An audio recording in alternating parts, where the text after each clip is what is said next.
Hello and welcome to English Through Experience. I'm ETETutor. If you're new to the channel, I'm a GCSE English examiner, English tutor, so hopefully I'm in a good position to be able to help you.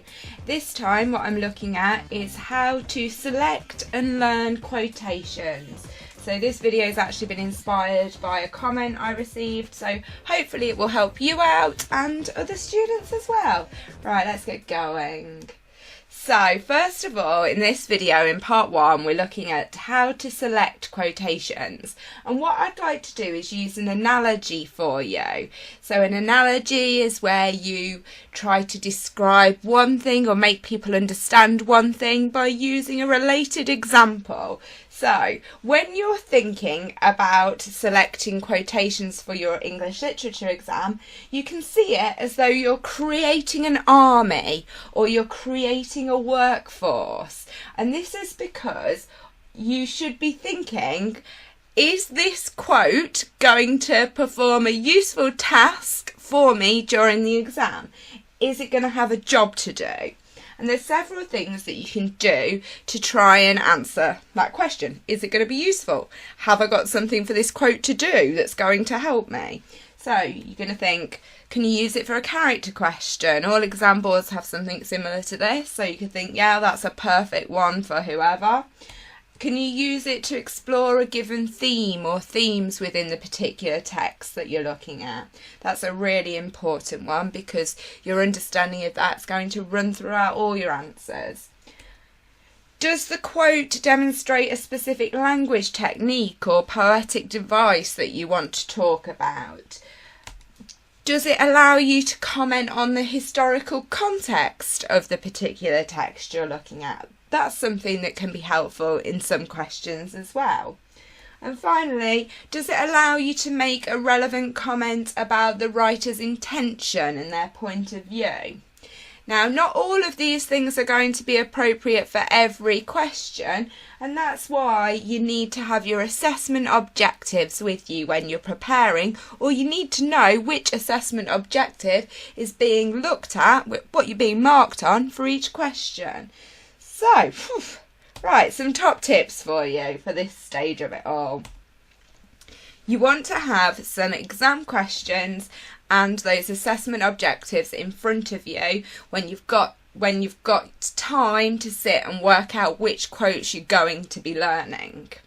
That's really important. So as many example questions as you can find. And then I find it helpful to have coloured pens and highlighters, but that's not for everybody. That's completely up to you. The final one on this little list isn't. This should be done by every student up and down the land. Don't just use your York notes to find the quotes.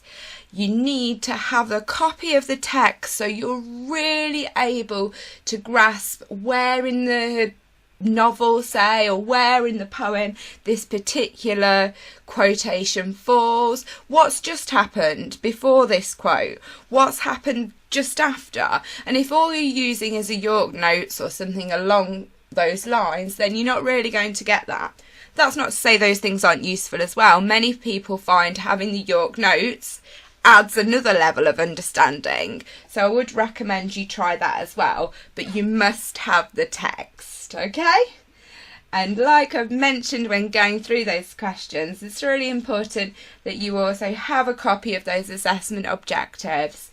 So you can hop over to my website and download a PDF or Word document of the image that you can see on the screen right now if you think that'll be useful. Okay, just a little note of caution as we're wrapping up this first part. It's really great if you do know that a quote's linked to a particular theme or that it'd be useful for a particular character, but that's not quite enough. You need to be able to say why. What is it that this particular quote can tell us about I don't know, say poverty, the family, inequality, corruption, love, or whatever theme you're focusing on, you need to, when you're selecting that quote, know how you'd use it. What's its job? What does it show us about family? Could be, for example, yeah, the theme's family, but it shows us that money doesn't make a happy family. So just getting that additional detail for your revision. Remember as well, a quote might show one or more things.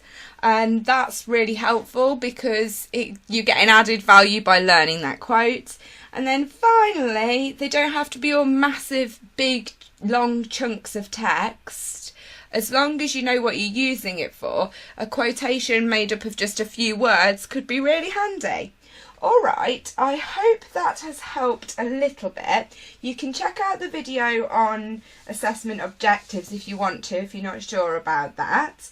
And in the next part, what I'm going to be doing is actually giving you some hints and tips on how to initially learn the quotes and then how to make quote learning part of your day-to-day life. It is a bit of a different take on this type of revision, so some people might think I've gone totally mad, but if you like my videos, then hopefully you'll at least be on my wavelength with some of it. Alright then, so in the time being, if you want to make sure you've got some notes from this video, make sure you've got perhaps a textbook with you that you're studying, so you're more incentivized to have a go at some of the suggested techniques that I look at in the next video. Alright then, thanks as always for watching.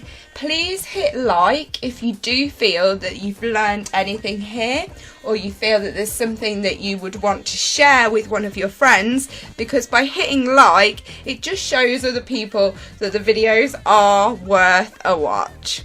Alright then, thanks again, bye for now.